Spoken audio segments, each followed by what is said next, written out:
السلام علیکم ملګرو، ستړي مه شئ. الله دې وکړي چې روغ جوړ او خوشحاله اوسئ. ملګرو، څنګه کولی شو چې د خپل تصویره څخه د شا بیکګراونډ لرې کړو؟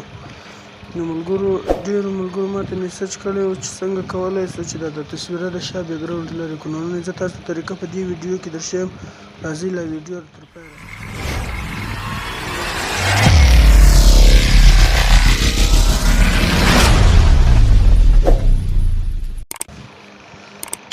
داسې به وکړئ، اول به تاسو ولاړ شئ پلی سټور ته. پلی سټور کې به دلته سرچ کړئ BJ ریمو. BJ ریمو چې څنګه تاسو سرچ کړئ نو دا به انسټال کړئ. دا ما له اول نه انسټال کړی دی، تاسو بیا هم انسټال کړئ. نو کلیک به وکړئ، په راخلاص به کړئ. 15 سیکنډه صبر به ورته وکړئ چې دا هر کله راخلاص شو. نو دا وینئ اپلوډ ان ایمیج ټو ریموو د بیکګراونډ. ورته وګوره اپلوډ ایمیج، دا به ووهئ. دا چې ووایي بیا به تاسو په دا ګیلري باندې کلیک وکړئ.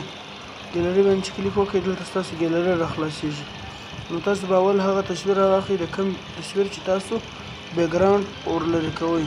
نو زما سره دا تصویر په ګیلري کې پروت دی، زه په دې کلیک کوم.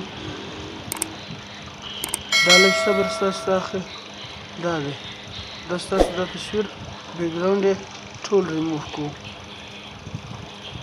نو تاسو به راسئ چې که خپل ګیلري ته ډاونلوډوئ نو ډاونلوډ بټنه دا ده، ډاونلوډ بټنه به پرې ووهئ.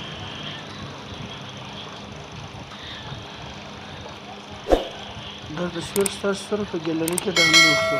او که چیرې تاسو غواړئ چې اپلیکیشن نه کړئ ډاونلوډ، بغیر د اپلیکیشن ډاونلوډېدو خپل د تصویره بیکګراونډ ختم کړئ، نو تاسو به داسې وکړئ، کروم به خلاص کړئ. کروم چې مو خلاص کړئ په سرچ کې به ولیکئ ریمو BJ. دا به په سرچ کې ولیکئ. دا چې په سرچ کې ولیکئ په اول ویب سایټ باندې به کلیک وکړئ.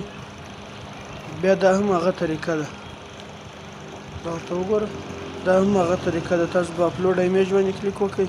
دلته به خپل هغه تصویر راواخلئ چې بیکګراونډ یې لرې کوئ. زه د دې تصویر بیکګراونډ لرې کوم.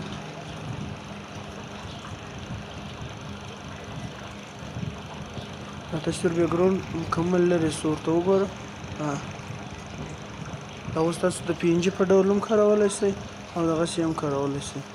نو ملګرو، ویډیو لایک کړئ او له نورو دوستانو سره یې خامخا شیر کړئ. دعاګانې کوئ.